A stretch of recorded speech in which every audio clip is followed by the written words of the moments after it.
Hello friends, I hope all of you are happy and healthy. दोस्तों, आज जिस घटना का जिक्र मैं करने जा रही हूँ वह पिछले महीने ही घटित हुई है, और वो भी हमारे फैमिली फ्रेंड्स के साथ। बस मैंने पात्रों के नाम काल्पनिक रखे हैं just to maintain the privacy of the family.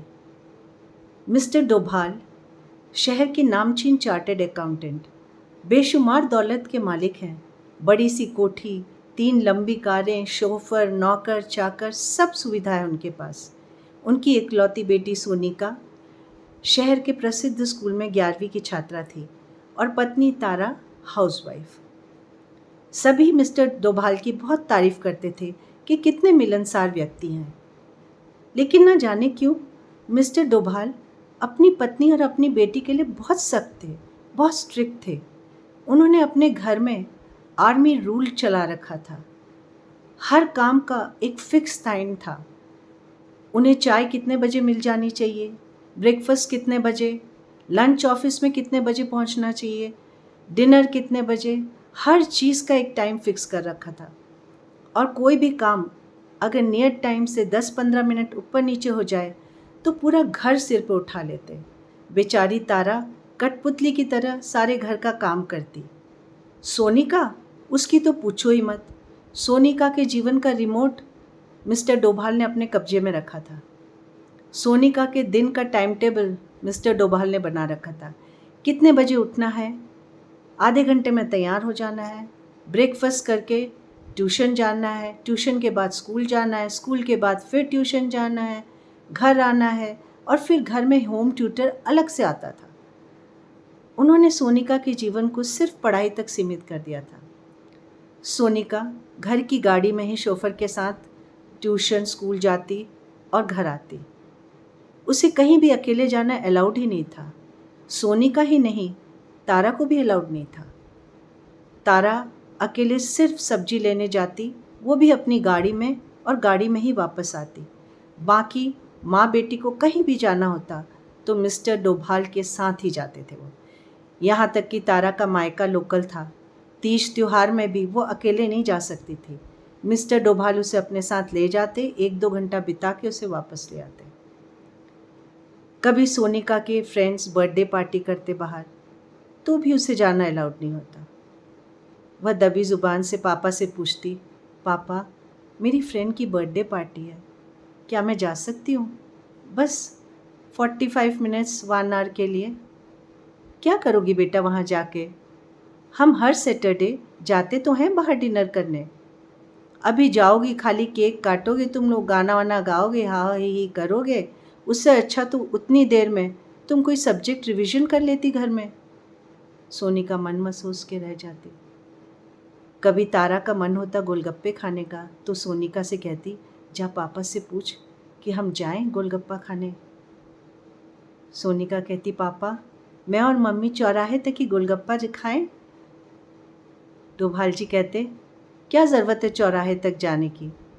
कल मैं बीकानेर वाले से अच्छे गोलगप्पे पैक करा के लाऊंगा ऑफिस से आते वक्त, घर में हम तीनों खाएंगे। दोनों माँ बेटी एक घुटन भरी जीवन जी रहे थे। एक दिन तारा ने अपने पति से कहा, सुनो, हमारी बेटी बड़ी हो रही है, उसको थोड़ी तो आज़ादी दो। इस उम्र में अगर वो अपने साथियों के साथ घुलेगी मिलेगी नहीं, उसके मेंटल हेल्थ पे भी इफ़ेक्ट पड़ेगा। आपको क्या नज़र नहीं आता घर में वो कितना उदास रहती है, बुझी बुझी सी रहती है। तारा, तुम मेरे और सोनिका के बीच में मत आओ। उसकी परवरिश, उसकी पढ़ाई लिखाई मेरा जिम्मा है। मैं उसे जीवन में कुछ काबिल बनाना चाहता हूँ और उसके लिए डिसिप्लिन बहुत ज़रूरी है। मेरी बेटी बहुत सुशील है, वो और लड़कियों की तरह टाइम वेस्ट नहीं करती घूमने फिरने में। और तुम्हारा काम है घर को व्यवस्थित रखना, तारा का खाना पीना टाइम से उसे देना, उसके स्कूल के कपड़े रेडी करना। तुम अपना काम देखो। तारा चुप रह गई।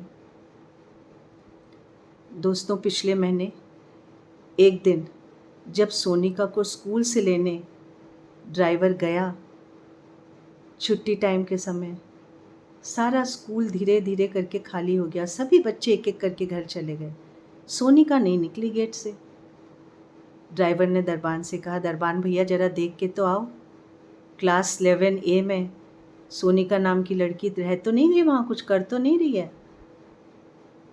ड्राइवर वेट करता रहा। थोड़ी देर में दरबान आया। उसने कहा क्लास 11 की कोई भी बच्ची वहाँ नहीं है, कोई भी सेक्शन की बच्ची नहीं है, पूरा स्कूल खाली है और अब मैं गेट बंद करूँगा। डरते डरते ड्राइवर ने मिस्टर डोभाल को फ़ोन किया। सर जी, सोनिका मैडम नहीं आई। नहीं आई मतलब तुम कहाँ हो? सर मैं गेट पे खड़ा हूँ स्कूल के, उन्हें लेने आया हूँ। अच्छा अच्छा, तुम वहीं रुको, मैं आ रहा हूँ। अपनी गाड़ी में डोभाल जी भी वहाँ पहुँच गए। पूरा स्कूल छान मारा, सोनिका कहीं नहीं थी। वापस घर लौटते समय डोभाल जी ने पुलिस स्टेशन पर रिपोर्ट लिखवाई। पुलिस ने कहा आपकी बेटी का फ़ोन नंबर बताइए। सर उसको तो हमने फ़ोन दिया ही नहीं है। अरे, आज के ज़माने में बच्चे के पास फ़ोन नहीं है। चलो कोई बात नहीं, उसकी कोई फ्रेंड का नाम पता आपको पता है या फ्रेंड का फ़ोन नंबर? नहीं सर, उसका तो कोई दोस्त ही नहीं है, वो स्कूल से आती जाती है। पुलिस वाले ने कहा अच्छा, तो फिर आप घर जाइए, ड्राइवर के हाथ उसकी एक फ़ोटो भिजवा दीजिए, एक पासपोर्ट साइज़ और एक फुल लेंथ, हम देखते हैं क्या कर सकते हैं। बहरहाल आगे आगे खाली गाड़ी और पीछे मिस्टर डोभाल अपनी गाड़ी में घर पहुँचे। तारा गेट पे ही खड़ी थी। जब दोनों में गाड़ी में से एक में से भी सोनिका नहीं उतरी, वो घबरा गई। मिस्टर डोभाल उसे अंदर ले गए। उन्होंने कहा तारा बैठो, शांत दिमाग रखो और मेरी बात सुनो। सोनिका स्कूल में नहीं है, कहीं किसी फ्रेंड के घर तो नहीं चली गई? तुम्हें किसी फ्रेंड का नाम पता है उसके? पहली बार तारा ने ऊंची आवाज़ में कहा। कोई फ्रेंड बनने दिया आपने? मुझे नहीं पता उसके किसी फ्रेंड का नाम, अगर हो तभी तो पता चलेगा। आपने उसे फ़ोन भी नहीं दिया है, पता नहीं मेरी बेटी कहाँ रह गई। चिंता मत करो, मुझे लगता है वो फ़ोन कर देगी ज़रूर, उसको मेरा फ़ोन नंबर तो याद है, कहीं फ्रेंड के वहाँ गई होगी या आज उसका मन किया होगा बिना पूछे कहीं फ्रेंड के साथ रेस्टोरेंट में खाने चली गई होगी। खैर उस दिन सोनिका वापस नहीं आई। तारा का रो रो के बुरा हाल हो गया। मिस्टर डोभाल ने अपने भाई भाभी को बुला लिया, वो वहीं शहर में ही रहते थे। 3 दिन बीत गए, सोनिका नहीं आई। तारा ने खाना पीना छोड़ दिया, बदहवास सी हो गई। सोनिका के ही कमरे में बैठी रहती, वहीं सोती, वहीं खाती, एक टुकड़ा रोटी खाती बस, और सिर्फ सोनिका की फ़ोटो को सीने से लगा के उसी के कमरे में रहती।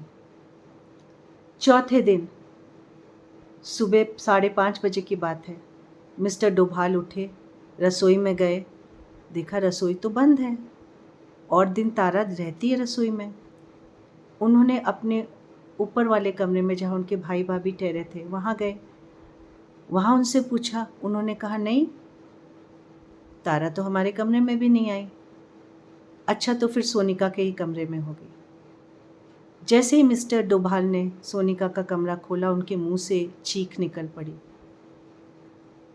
तारा ने अपनी ही साड़ी से पंखे में फंदा लटकाकर आत्महत्या कर ली थी, उसकी लाश लटक रही थी।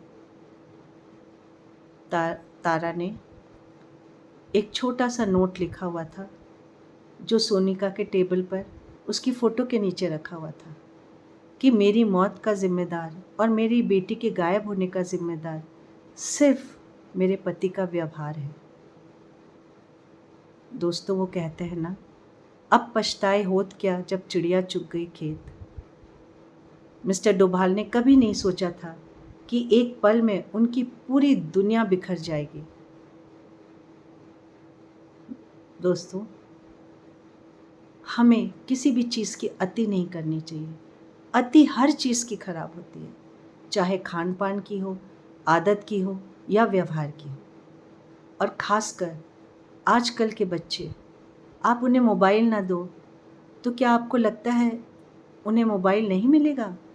वो ट्यूशन जाते हैं, स्कूल जाते हैं, हर किसी से वो मोबाइल मांग सकते हैं, देख सकते हैं। आप उन पे कितनी लगाम कसोगे? नकेल कसने के बजाय अच्छा ये है कि बच्चों को भला बुरा का अंतर बताइए, उसे थोड़ी छूट दीजिए। आपको ये पता होना चाहिए आपका बच्चा कहाँ गया, किसके साथ मिल रहा है। पर ये नहीं कि उसे घर में कैद कर दिया। उसके जीवन में सिर्फ पढ़ाई लिखाई नहीं होनी चाहिए, खेल कूद होना चाहिए, थोड़ा एंटरटेनमेंट होना चाहिए, कभी पिकनिक होनी चाहिए, कभी वेकेशन में बाहर लेके जाना चाहिए। ऐसे ही बच्चे गलत कदम उठाते हैं। बस भगवान से दुआ करिए कि सोनिका किसी गलत हाथ में ना पड़ी हो, उसके साथ कोई अनहोनी ना हुई हो और वो सकुशल वापस आ जाए। फ्रेंड्स, आप समझ ही गए होंगे कि आज की घटना से हम सबको क्या सबक लेना चाहिए। Thank you very much for giving me your time. नमस्ते।